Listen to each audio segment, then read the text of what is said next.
vou chamar, vou tirar, hein? Olha só, pessoal, se tem uma coisa que eu sou especialista em ciência da felicidade. Esse painel aqui eu vou assistir de camarote. Vou segurar minha língua. Pessoas felizes produzem mais e melhor. E quem está falando é a ciência. Existe um livro que se chama O Jeito Harvard de Ser Feliz, que mostra que gente feliz não enche o saco. E quem não enche o saco produz. Eu não vou entrar no assunto de vocês, eu vou deixar para vocês, prometo. Mas como transformar a felicidade em uma estratégia de negócio tangível? Para conversar sobre cultura organizacional, bem-estar e performance, em um painel inspirador com Samira Oliveira, Silveira, Patrick Biá e Tainara. Vem pra cá, meus convidados! Tanto pra realizar, parado não posso ficar. Se eu tiver o que dizer, o mundo escutar. Seja bem-vinda, seja bem-vindo.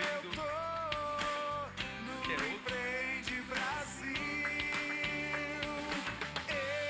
Eu tô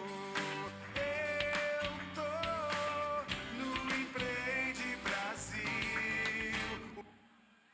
Boa noite!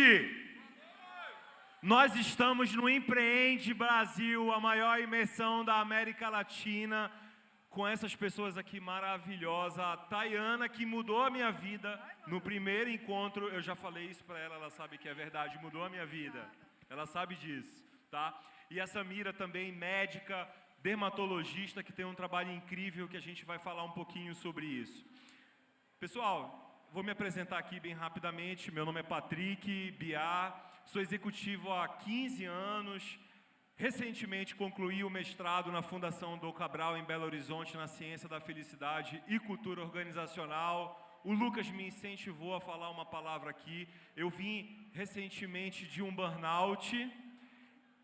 Me recuperei, estou super bem, quero dizer que eu amo a minha esposa, mas aqui é o momento de compartilhar. O motivo de eu estudar a felicidade foi porque eu convivo com ansiedade e depressão há 40 anos, pelo menos. Eu tenho 40 anos, viu, pessoal? Mas desde quando eu me entendo por gente, é um desafio. Eu faço 2 anos de terapia.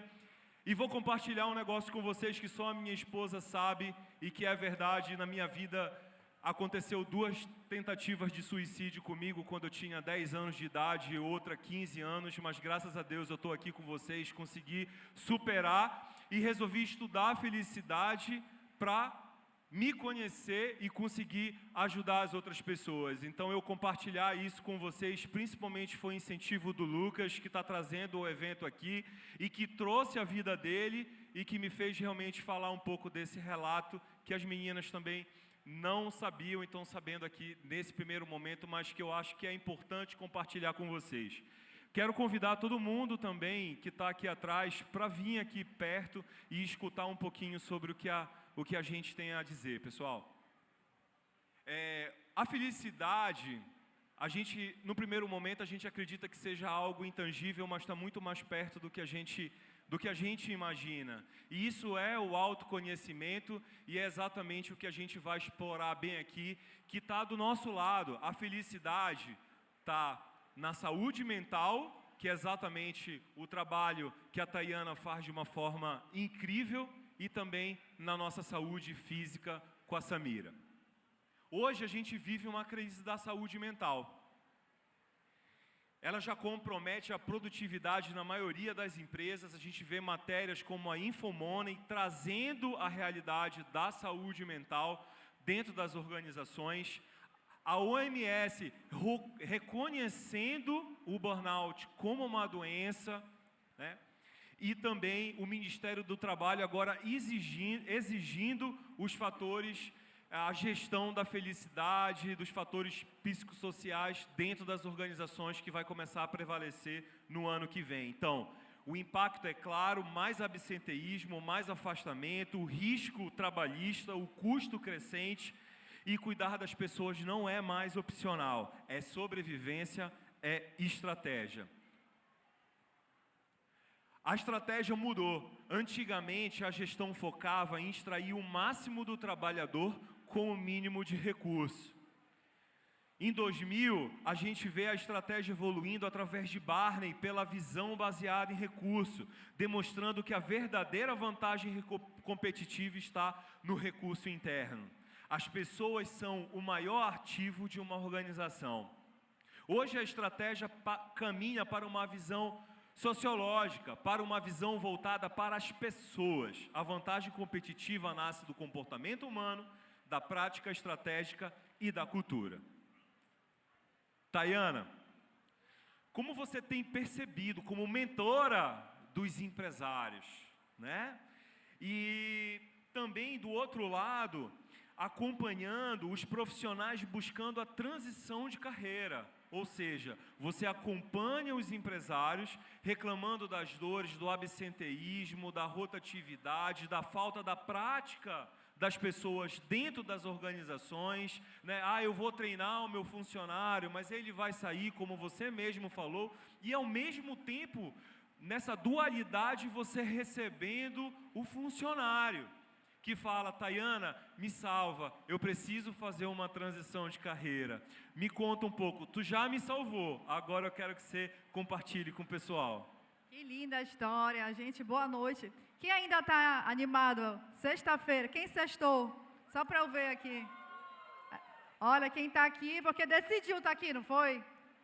Quem quer crescer, quer ser feliz, está aqui por decisão, não é verdade? Então, gente, eu sou a Tayana, psicóloga. Hoje eu falo que eu sou psicóloga de empresários, mas já tive uma carreira muito grande na área executiva.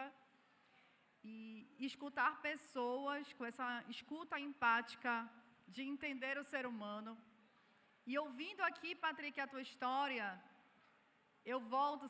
todas as minhas palestras eu gosto de usar uma frase que é assim: a nossa dor é o nosso dom. A nossa dor, aquilo que a gente passa de maior dificuldade na nossa vida, é o dom que a gente tem, que Deus dá para a gente ter força para desenvolver algo. Então, se você está estudando felicidade, é porque você sabe o que você sentiu e o teu brilho dos teus olhos de ensinar. Quando eu trabalho com confiança, desenvolvimento humano, eu também, lá atrás, eu era uma menina muito tímida, com baixa autoestima, com baixa confiança. E hoje não, há 20 anos percorrendo, eu ajudo as pessoas, através do autoconhecimento, da sua história de vida, a ver os seus ativos e pegar dores, porque no momento que a gente tem dor, a gente se transforma em alguém muito melhor. É na dor, em momentos de resiliência, que a gente se torna um ser humano melhor. E quando a gente vê a dor, ela traz uma dádiva. Então, talvez se vocês estejam passando por alguma situação agora que cause um desconforto, mas tudo é para o nosso desenvolvimento. E quando a gente traz para o empreendedorismo, é interessante porque eu escuto o empresário que tem um sonho de construir algo, propósito, ele tem aquela mentalidade, ele quer trazer colaboradores que têm a mesma visão dele, que é um desafio ou não é, gente? Quando a gente fala assim, porque o colaborador ele não tem a visão que eu tenho, mas é por isso que você está lá, como dono, como gestor. E a gente vive o recorte de mundo das nossas experiências, daquilo que a gente lê, daquilo que a gente vive, nas viagens, na tua mentalidade. Então, não tem como, o Karnal falou mais cedo, cada pessoa tem a sua identidade. E o que é identidade? É aquilo que se repete, nós temos alguns padrões de comportamento que, até a forma como a gente dorme, senta, toma decisões, existe um padrão de comportamento que é a nossa identidade. E quando a gente está num processo de transformação e desenvolvimento, a gente precisa criar novos hábitos, novas decisões. Eu acredito que, chegando no final do segundo dia, muitas fichas vão caindo e viradas de chaves e tomadas de decisão a gente precisa tomar. Porque não importa um monte de conteúdo se eu não posso pegar e trazer algo para transformar a minha vida. E aí eu escuto o outro lado, o colaborador que tem uma vontade de crescer, mas tem as suas limitações, tem as suas dificuldades. Talvez a gente não tenha noção do ônibus apertado que ele pega, talvez a alimentação que ele não se adequa, a preocupação financeira, a mãe que está doente, que tudo acontece. Então, eu tenho um lado, o empresário que quer fazer acontecer, e o outro lado os colaboradores, tentando estar engajado. Mas é importante a gente trabalhar a cultura dentro da empresa, porque a cultura é o jeito de como funcionam as coisas. Que tenha um movimento que as pessoas sintam felicidade ao ir trabalhar. Porque saúde mental, saúde, ela é algo, quando a gente está bem, a gente está trabalhando. Quando a gente está mal, a gente não vai trabalhar. Então, o nosso trabalho, ele é um termômetro até de saúde mental. Então, quando a gente vê tudo isso, as pessoas, o empresário, olha o desafio, o empresário, o colaborador, e às vezes eu entro na empresa, o dono da empresa não tem noção do que as pessoas passam no dia a dia. E elas, olha, eu nunca contei isso para ninguém, aí vai lá, conta, a gente faz uma escuta. Então, é um trabalho que a gente pega na mão do empresário, porque a gente sabe que nós, empresários, somos muito sozinhos. Quem é que sente sozinho aqui, gente, na tomada de decisão como empresário? Levanta a mão. Porque a gente tem que estar engajando, fazendo estratégias, mas quem é que às vezes dá esse gás para a gente na tomada de decisão? Então, olha essa dualidade. E aí, pessoal, saúde física, autoestima e bem-estar, né? Sem saúde física não há felicidade plena, né? A energia, a vitalidade, a autoestima são combustíveis para o desempenho. O autocuidado deixou de ser algo pessoal e hoje também é um ativo estratégico. Como afirma o professor Marty Seligman, da Faculdade da Pensilvânia, a felicidade é um resultado da integração entre emoções positivas, propósito e realização. Porém, nada disso é possível e se sustenta sem a saúde física.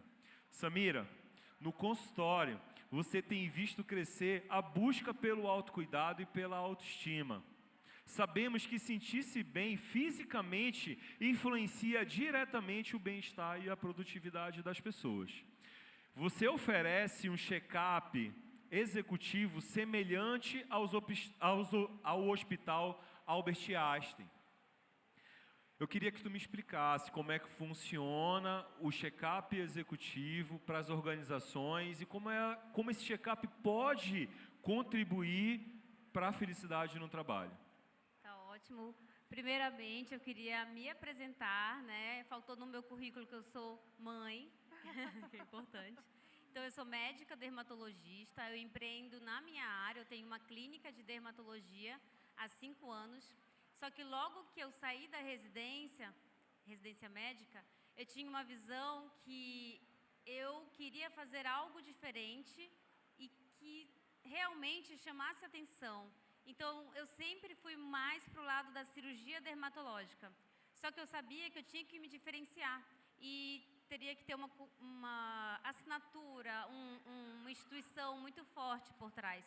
Aí eu fiz oncodermatologia no Hospital Sírio-Libanês, fiz cirurgia dermatológica e implantei no GSS, que é o nome da minha empresa, que é Grupo Samira Silveira, que é uma clínica de dermatologia, mas também tem outros segmentos, como cirurgia vascular. E implantei hoje, né, está sendo o lançamento hoje e ontem, o check-up executivo de pele. O check-up executivo de pele nada mais é do que avaliar o paciente integralmente, em 360 graus. O paciente, ele chega conosco, às vezes com uma queixa inespecífica, e ele nem sabe o que aquilo está causando. A maioria das doenças ocupacionais, elas são dermatológicas. Então, é muito importante você fazer um check-up executivo previamente, fazer uma avaliação do corpo todo. Atualmente, a gente vê que a dermatologia, a medicina estética está sendo invadida. Então, assim, essa parte do cuidado realmente com a saúde da pele, saúde dos anexos, das unhas, dos cabelos, ela está deixando um pouco de lado e não é nem mais o médico que está cuidando. Então, assim, eu vim para retomar esses cuidados, para me apropriar disso, que é o meu local de fala, que temos formação boa, muito excelente para isso. E como oncodermato, O check-up executivo de pele possui 2 tecnologias, que é o Photo Finder, que é um software internacional. Então, se você faz um mapeamento aqui em Belém com a gente, pode pegar as mesmas imagens, o mesmo mapeamento na Suíça. Então, o Photo Finder, ele nos auxilia no diagnóstico precoce de câncer de pele e faz um mapeamento desde o couro cabeludo até os pés e também... alguém bateu a meta. Do couro cabeludo até os pés, dos anexos, das unhas. E também temos a outra tecnologia que faz parte do check-up, que é o Observe, que nos auxilia no diagnóstico e no acompanhamento de pacientes com rosácea, melasma, textura de pele. Logo depois que ele passa por esse circuito de tecnologias, faz uma consulta dermatológica e recebe um laudo e um plano de tratamento. Assim, para contribuir, né, com a saúde física, acho que é muito importante esse diagnóstico. Uma pessoa que está fisicamente saudável, que ela se olha no espelho e se sente bem, ela produz muito mais. Isso é um dado estatístico. Pessoas que têm autoestima elevada, elas realmente produzem mais. Elas saem para trabalhar mais felizes. Lá na clínica, para vocês terem ideia, a gente se preocupa com o uniforme. Elas têm que estar se sentindo lindas, para produzir mais, para tudo fluir de forma melhor. Fazendo um link, Samira, se a nossa mente não está bem, o nosso corpo não está bem, não é verdade, gente? Corpo e mente faz parte do mesmo sistema. Quantos clientes já atendemos em comum? Quem já teve a psoríase, alergia que você tem a questão emocional, psoríase, as doenças autoimunes. Como a gente vê, as pessoas estão exaustas. E a gente vive num corre muito grande, que às vezes a gente fica buscando coisas para fazer, e às vezes a gente não para se perceber no nosso corpo, na nossa mente, silenciar nossa mente para saber o que está passando dentro do nosso corpo. Então, às vezes, a gente cria uma doença física, né, fazendo o link aqui da psicologia com a dermatologia, às vezes de coçar, de cutucar, porque você cria um outro problema para não olhar para o problema real da tua vida. Existe, Tayana, um módulo que as pessoas que querem se especializar melhor nessa parte, que é a psicodermatologia, que são as dermatoses provocadas por doenças psicológicas. A pessoa... Fisicamente, ela não tem nada, mas começam a surgir coceiras. Porque eu tenho um problema. Então, se eu não for olhar o problema, então eu vou criar um novo problema. Eu vou ficar preocupando o quê? Com a coceira, com o remédio, com a consulta. Então, mudo o foco de algo que eu preciso olhar de verdade. Muito bom, muito bom. Pessoal, é interessante essas falas, porque a gente tem aqui... exatamente falando mais uma vez sobre dualidade, a saúde física e a saúde mental. E existe sim um progresso da estratégia de negócio nesse aspecto, tá? A própria economia da felicidade já fala que para a gente progredir, uma sociedade com progresso é uma sociedade sã. Então a gente não consegue se desenvolver com uma sociedade doente. Tá? E o primeiro passo, de fato, é a gente reconhecer os sinais, né? Então, muitas das vezes, a gente não reconhece os sinais físicos, que às vezes vêm por uma alergia. No meu caso, eu tinha alguns desmaios aqui, que a minha esposa sempre me acudiu, ela já ficava nervosa, eu passava mal. E aí, quando eu estava no último minuto, eu já falava, olha, eu vou passar mal, pega uma Coca-Cola e um sal para colocar debaixo da minha língua, porque eu já sabia como era, de fato, o procedimento, né? E isso é algo que a gente não deve deixar acontecer. Eu acho que a gente tem que reconhecer os sinais, a gente tem que buscar ajuda, e a tendência cada vez mais hoje das organizações é estar preparada para oferecer ambientes positivos, e a gente vê cada vez mais, tanto como a gente falou, o Ministério do Trabalho e da Saúde colocando obrigações para dentro das organizações. Eu queria que você falasse um pouco mais sobre essas obrigações que as organizações vão precisar oferecer para que realmente consiga estabelecer um padrão de recurso e de saúde estável para os colaboradores.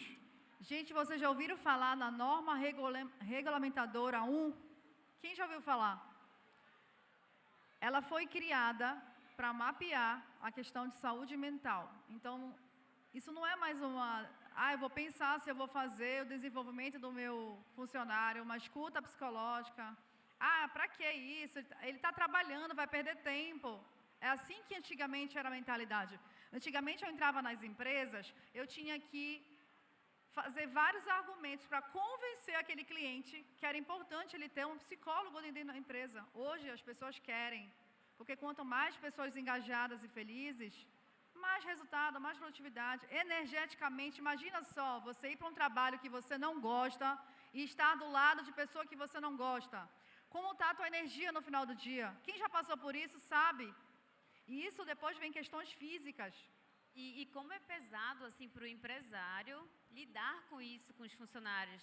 E por coincidência, a Tayana já trabalhou com a gente lá na clínica por um período e fazia mentoria com as nossas colaboradoras. Então, já pensou se todas essas demandas emocionais fossem passadas para mim, diretamente para mim? Isso consome, a gente diminui nosso rendimento. Então, assim, é muito importante, como empresário mesmo, a gente ter esse olhar mais atento ao nosso bem maior, que são os nossos colaboradores. Investir em pessoas cada vez mais é o diferencial, né? Então, assim, até lá na clínica eu falo, nossa, tem tanta tecnologia, mas são as pessoas que fazem a diferença. Exato. Então, isso é super importante. E essa norma veio... Vocês sabem por que a norma veio, gente? Era para ser esse ano, foi readequada para ano que vem, porque o número de afastamento por doenças mentais eram enormes. Registro da Forbes, em 10 anos, mais de 470 mil pessoas foram afastadas, porque elas não estavam bem emocionalmente. Isso é alarmante, não é? Já pensou? Você ter uma empresa, um local, na qual o colaborador vive doente. Gente, isso é um sinal. Se as pessoas vivem doentes, com atestado, muita fofoca, muita intriga, isso é um ambiente que está sendo adoecido. Então, a gente precisa trabalhar essa cultura para mudar. E existe metodologia para isso, para que as pessoas se sintam felizes dentro do trabalho. É importante você ir sentir feliz e trabalhar. Graças a Deus, Deus deu mais um dia de vida para a gente. Acordamos e a gente, graças a Deus, tem um trabalho. Olha isso, e um trabalho que dignifica, que tem propósito na tua vida, na qual tu chega lá, os teus colaboradores estão felizes. Isso é ouro. A ciência avança. Hoje, a felicidade, ela é uma gestão. Já existe no Brasil um questionário validado para ser aplicado à gestão da felicidade e que vem hoje exatamente na tendência do mercado como um todo de fazer sim a gestão da felicidade dos seus funcionários. Então, o que a gente está falando hoje, vocês vão perceber que a tendência mercadológica é que isso fique mais forte. E eu espero que não seja somente uma questão de mídia, né, de a nota da felicidade da minha empresa, e que exista de uma forma autêntica o cuidado com o recurso que você disponibiliza para os seus funcionários. Ei, Patrick, eu tenho uma pesquisa que a gente consegue mapear o setor ou a empresa que está mais feliz. E aí, teve uma vez um empresário que a nota dele com relação a reconhecimento estava muito baixo. E ele falou, mas Tayana, eu não elogio nem a minha esposa. Aí eu falei, olha, se você quiser, o teu negócio é aqui que é a dor, então está na tua mão tomar decisões.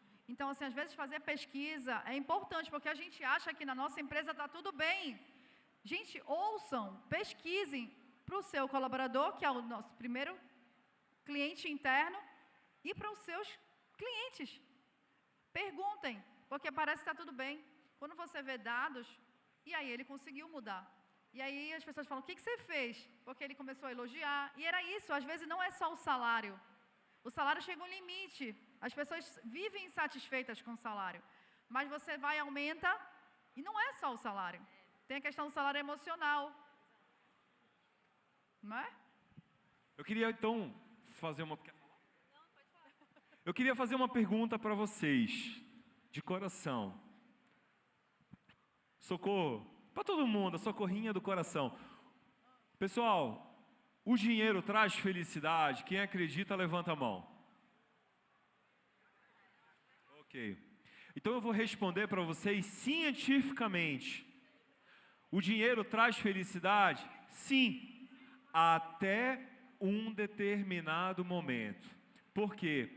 As pessoas têm a própria ambição da vida e a comparação social. Então, quando você tem uma renda e dá um passo e progride, vou dar mais um passo para trás, tá?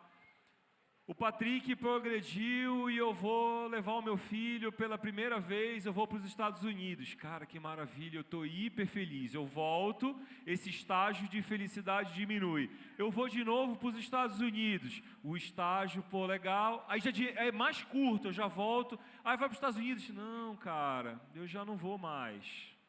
E é por isso a gente conversando que a gente vê que pessoas que têm avião, a gente cita o Whindersson Nunes, né, a Bill Gates, vários outros, o próprio Eli Orne, dono da Cirela, que faz filantropia. Existe uma questão relacionada ao bem-estar subjetivo, ou seja, o dinheiro traz felicidade até um determinado momento.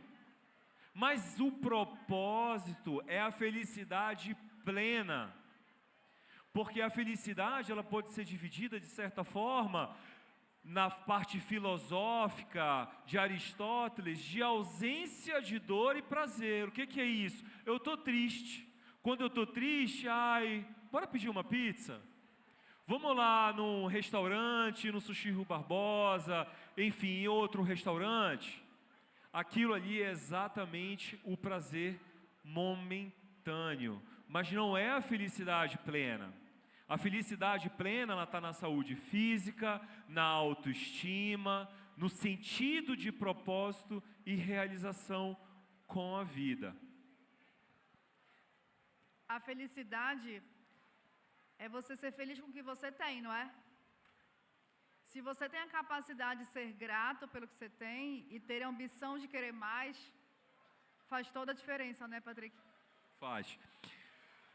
A ciência mostra propósito e realização, saúde física, mentalidade positiva e ambientes saudáveis estão diretamente ligados à felicidade e ao desempenho. Mais uma vez, Samira, eu queria que você conversasse mais uma vez sobre a tua vivência como médica. Você atende várias pessoas, eu imagino também que existem vários depoimentos que você analisa e sente no dia a dia sobre como a autoestima, o bem-estar, isso de certa forma faz a diferença na vida das pessoas. E como empresária, como é que você vem sentindo um aumento dentro da tua empresa realmente por uma procura das pessoas em se sentirem bem?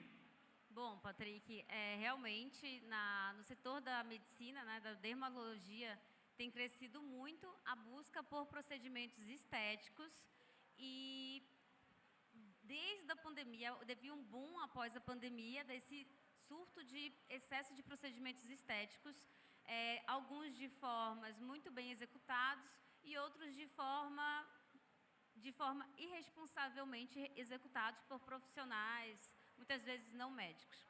Então, na clínica, eu vejo um aumento pela busca de autocuidado e também de confiança. Então, as pessoas não me procuram para fazer um botox. Elas me procuram. Teve uma história até bem interessante, que era uma senhora, foi na clínica. Na verdade, não existem senhoras, existem mulheres. A gente não fala senhora lá, é proibido. Então, foi uma mulher, né? Ela estava lá no lounge da clínica e uma das meninas falou, ela está esperando, eu acho que ela é mais fechada. O rosto dela passava uma ideia de pessoa com raiva.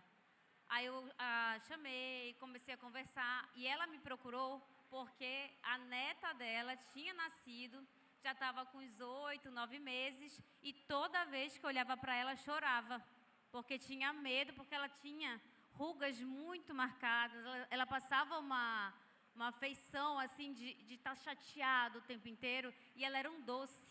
Então, para você ver que não só no ambiente de trabalho, mas também no dia a dia, às vezes a gente está dentro de uma forma, mas o nosso rosto está todo contraído, isso passa. A nossa imagem, ela fala. Mesmo que você, eu não ligo para isso, é futilidade, você vai passar uma imagem. Não significa que você deva fazer vários procedimentos estéticos, mas se mostrar organizado, um cabelo arrumado, com um aspecto de limpeza, isso traz sucesso. Então, quando eu vou entrevistar alguém, a pessoa está de cropped, eu falo, nossa, ela não se organizou para vir. Ela não precisa estar super arrumada, maquiada. Até prefiro que não esteja. Mas eu percebo em torno, né, disso. Então, assim, ela precisa estar organizada minimamente. E falando mais, assim, algumas outras experiências, a gente vê muitas mulheres, o índice em procura de autocuidado, dessa parte visual com as redes sociais, né? A gente vê que aumentou muito a busca por você ser visto e ser bem visto. E quando nós estamos bem com a gente, né? Quando estamos bem, nos olhamos no espelho e isso gera uma confiança indescritível.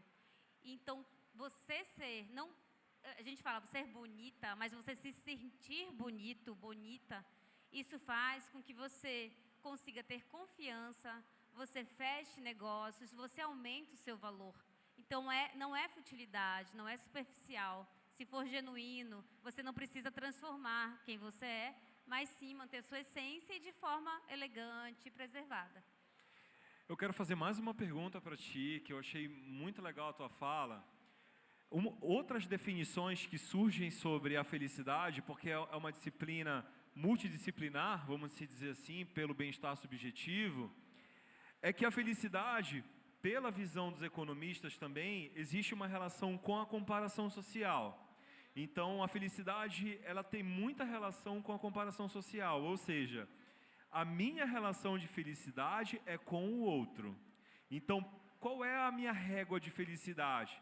Poxa, eu estou melhor do que o fulano, então eu estou mais feliz. E a gente vê que hoje a rede social alavanca, de certa forma, essa comparação social. E aí eu já vou para um outro lado, que é o extremo.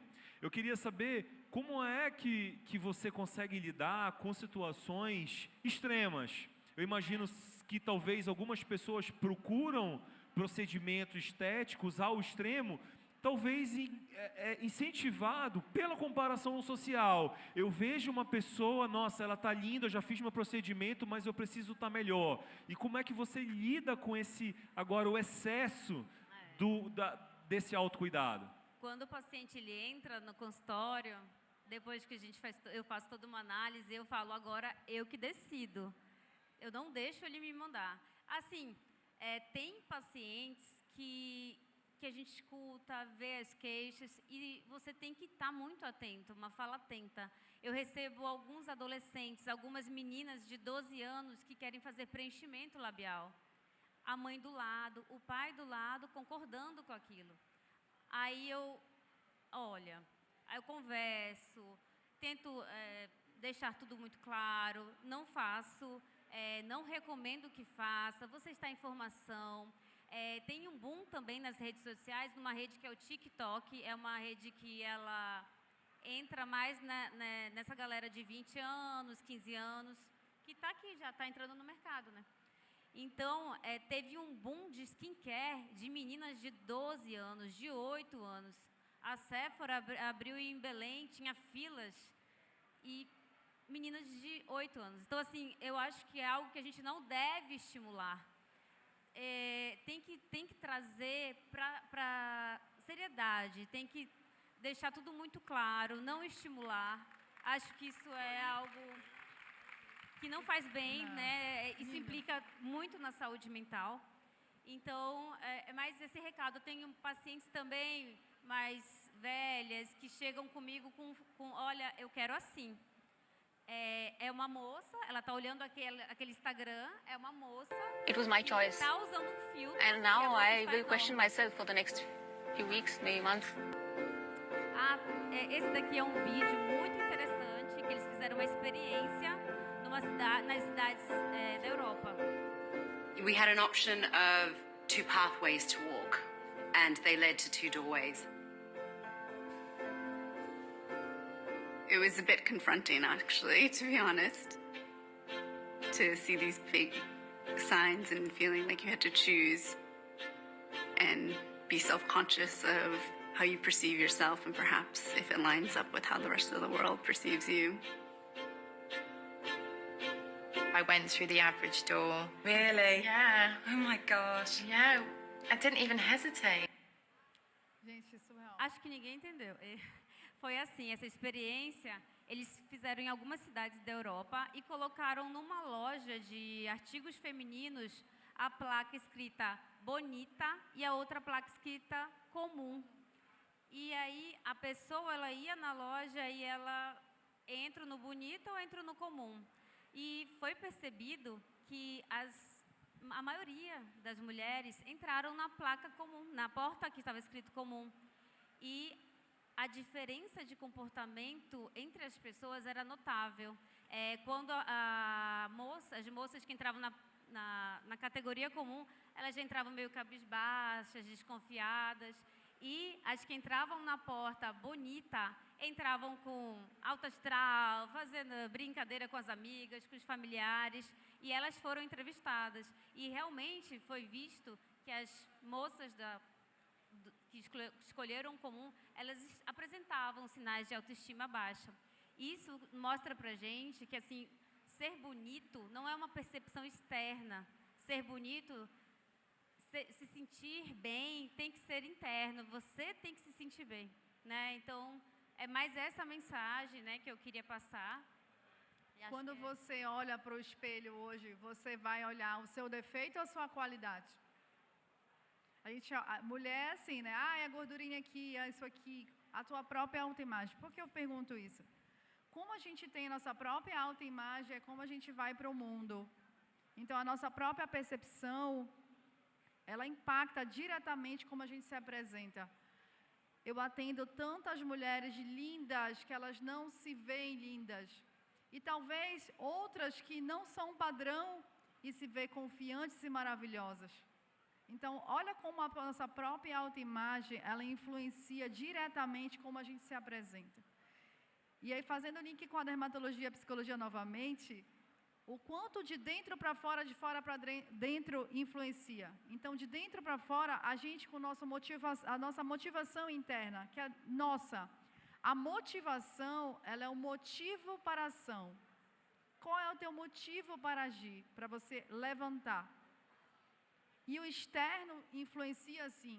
Quando a gente vê em programa de televisão que a pessoa ela é transformada, ela muda o corpo, a postura, como você se mostra para o mundo. Então, se a tua própria autoimagem está distorcida, a gente precisa reorganizar ela para que você vá para o mundo de uma maneira muito melhor. E muitas pessoas falam assim, mas eu não tenho nada para contribuir. A minha história é comum e acha que as habilidades que são multipotenciais, acho que é comum. E o que eu tenho para acrescentar? E tem um potencial gigante. E quando a gente mostra isso de uma maneira muito clara, as pessoas tendem a crescer. E aí eu não faço mágica, eu só faço as pessoas se verem, se enxergarem com clareza quem elas são e elas vão para o mundo. E a gente está vivendo uma era diferente, né? Então, assim, IA, rede social, uma transição de coisas que a gente não sabe direito lidar. E assim, eu tenho 2 filhas, uma de 1 ano e uma que fez 4 anos agora. Eu fui levar minha filha no colégio de 4 anos e eu estava colocando cinto nela. Mamãe, eu sou bonita? Aí eu falei, nossa, tipo, você é linda, mas para você ver como as coisas estão mudando, a gente tem que trabalhar muito autocuidado das nossas crianças, que a gente não sabe como essa geração que está vindo vai conseguir lidar com tanta informação.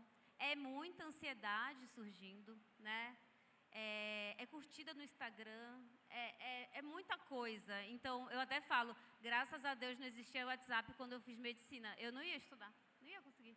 É muita coisa toda hora, né? Tayana, a gente está chegando no nosso final também. Eu queria te fazer uma pergunta.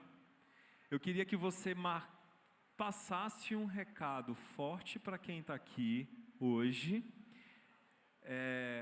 A minha terapeuta, eu já disse isso para ela, me indicou a Tayana para fazer uma transição de carreira.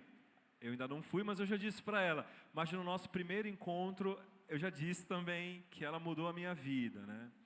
E você atende muitas pessoas buscando essa transformação de carreira em busca da felicidade autêntica, do florescimento humano, da felicidade plena. Para as pessoas que estão aqui hoje e que de repente estão com alguma angústia de trabalho ou por algum motivo buscam uma mudança significativa na sua vida, eu queria que você passasse um recado. Você atende muitas pessoas, faz muita mentoria com pessoas que fazem transição de carreira. Então, se você pudesse passar um recado para essas pessoas hoje, qual seria? A gente tem um caminho, um objetivo, e tem que entender que em algum momento a gente pode mudar. Quando a gente entender e ter essa adaptabilidade, existe a mudança, porque a gente está em extremo contato de mudança. Talvez uma pessoa, ela colocou como objetivo sucesso profissional um concurso público, mas que talvez, quando ela chegou lá, passou alguns anos, não faz mais sentido, mas ela fica aprisionada, porque tem a falsa segurança, estabilidade. Mas que instabilidade emocional é essa de sofrimento? Tem pessoas que querem trabalhar para os outros e outras querem empreender por oportunidade ou necessidade. O meu sonho como psicóloga, o top da carreira era ser gerente de recursos humanos. Em 12 anos eu consegui exercer gerente de recursos humanos. E eu atingia empresas com 4, 5 mil funcionários. Só que deu um clique na minha cabeça que eu queria empreender na psicologia e eu queria atuar com novas empresas, novas pessoas. E eu não queria ter aquela mesma rotina que já estava cansada. E eu entendi, e eu fiz o meu próprio planejamento de carreira. Eu comecei a andar com pessoas que já tinham a vida, o estilo de vida que eu queria viver. Criei ações, porque a vida é de quem realiza, não é só o planejamento. Quem é só do planejamento não vai para frente. A gente tem que realizar, colocar para ação e fazer acontecer. Então, hoje, o meu sonho de sucesso é empreender. Mas lá atrás foi ter um dinheiro certo, que eu vou me conduzir. E a gente tem que entender que a vida muda, a tua perspectiva muda, nós somos o recorte do mundo que a gente vive e as coisas vão mudando o tempo inteiro. A gente tem que aceitar isso.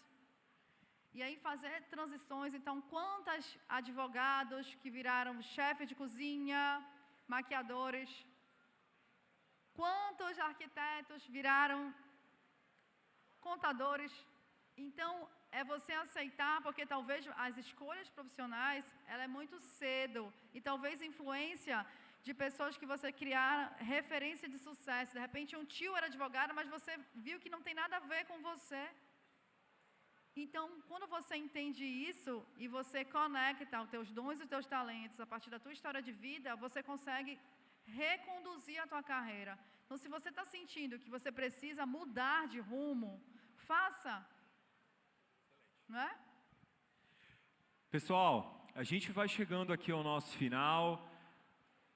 A felicidade com a estratégia mudou, a gente veio de uma era industrial, passamos para a visão baseada em recurso e hoje a estratégia é uma visão sociológica voltada para pessoas. Então eu queria agradecer a psicóloga e uma salva de palmas a Tayana. E a nossa médica dermatologista, que faz um trabalho sensacional de check-up executivo nas organizações, doutora Samira. Muito obrigado. Obrigado. Obrigada. Isso é